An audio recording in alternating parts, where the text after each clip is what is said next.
Loan app से fraud को लेकर केंद्रीय रिजर्व बैंक के साथ साथ पुलिस भी लगातार सख्ती दिखा रही है। अब आंध्र प्रदेश पुलिस ने एक कदम आगे बढ़ते हुए कहा है कि ऐसे फ्रॉड के मामलों में गूगल, एप्पल समेत सभी सर्विस प्रोवाइडर, ऐप डेवलपर और बैंक जो लोन से जुड़े हुए हैं उनको भी सह अभियुक्त बनाया जाएगा। इस खबर पर ज्यादा जानकारी के लिए दिल्ली से हमारे साथ जुड़ रहे हैं हमारे सहयोगी अमरीश पांडे। अमरीश, बताइए, जिस तरह से हम लोगों ने लगातार मुहिम चलाई फ्रॉड को लेकर और ऐसे में अब पुलिस की जो सख्ती है वो लगातार बढ़ती हुई नजर आ रही है, आरबीआई की सख्ती लगातार बढ़ती हुई नजर आ रही है और अभी तक जो गूगल है, एप्पल है या जो तमाम ऐप्स थे जो बच के निकल जाते थे, अब ये आंध्र प्रदेश पुलिस की एक जो पहल है ये कितनी बेहतरीन है और इसमें क्या क्या उन्होंने तैयारियां की है इस तरह के ऐप्स पर शिकंजा कसने के लिए?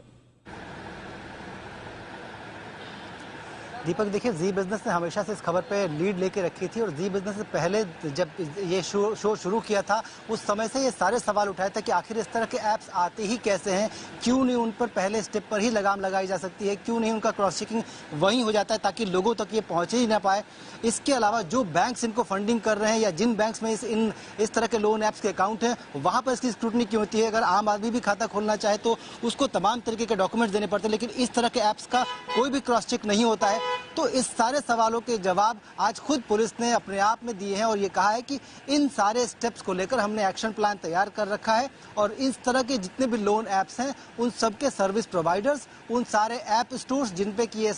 सारे लोन ऐप्स उपलब्ध हैं, इसके अलावा वो सारे इंटरनेट सर्विस प्रोवाइडर्स जहां पे कि हम इस तरह के ऐप्स के बारे में जानकारी लेकर या फिर वहां से डायरेक्टली डाउनलोड कर सकते हैं, उन सबको इस पे सह अभियुक्त बनाया जाएगा और इस केस की जो पूरी छानबीन है उसको नए सिरे से शुरू किया जाएगा। इसके साथ ही आंध्र प्रदेश पुलिस ने जो अपना एक्शन प्लान है उसमें यह भी कहा है कि इसके लिए देश की जो तमाम जांच एजेंसीज हैं उनके साथ साथ इंटरपोल की भी मदद ली जाएगी। अभी तक इस साल की अगर बात करते हैं तो 2022 में अभी तक लगभग 75 ऐसे मामले हैं जो कि रिपोर्ट किए गए हैं और इन सारे मामलों में से 6 लोगों ने आत्महत्या की है और अभी तक आंध्र प्रदेश पुलिस ने सिर्फ आंध्र प्रदेश के बॉर्डर के अंदर से लगभग 71 लोगों को अरेस्ट किया है। इसके अलावा 207 नए तरीके के लोन ऐप्स को आइडेंटिफाई किया है और अगर हम ओवरऑल की बात करते हैं तो इसमें लगभग 40 के आसपास चाइनीज लोन ऐप हैं। इसके अलावा बाकी जो 207 में बचते हैं वो इंडियन ऐप्स हैं और कुछ अन्य देशों के लोन ऐप्स हैं। तो कुल मिलाकर सिर्फ चाइना एंगल नहीं रहा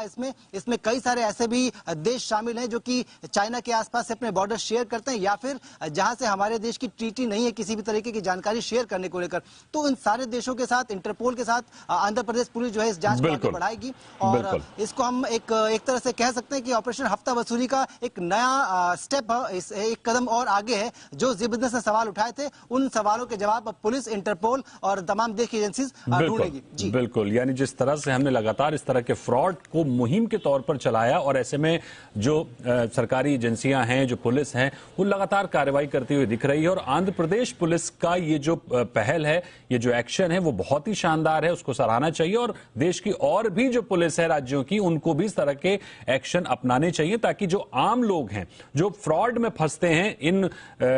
ऐप बेस्ड लोन के फ्रॉड में वो बच सके, उन पर कार्रवाई हो सके। बहुत बहुत शुक्रिया करेंगे अमरीश आपका हमारे साथ जुड़ने के लिए और इस अहम खबर को बताने के लिए।